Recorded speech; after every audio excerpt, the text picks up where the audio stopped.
حمالہ دوسرا بند۔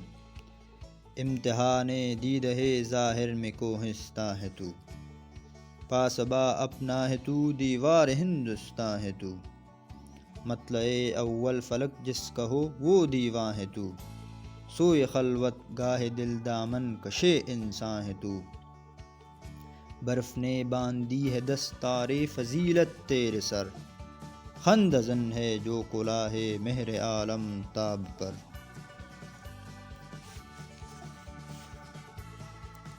تشریح چوتھا شعر۔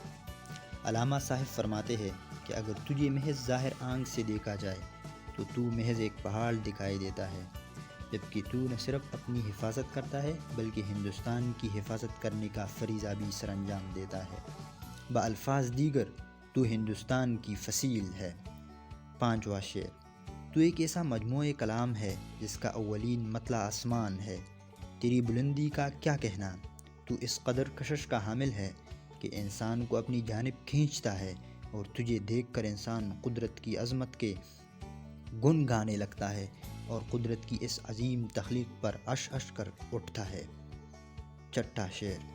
تیرے سر پر برف نے عظمت کی دستار سجا رکھی ہے، واضح ہے کہ برف کی سفیدی کو دستار سے تشبیہ دی گئی ہے، اور تیری یہ دستار دنیا کو اپنی روشنی سے منور کرنے والے سورج کو دستار کا مذاق اڑاتی ہے۔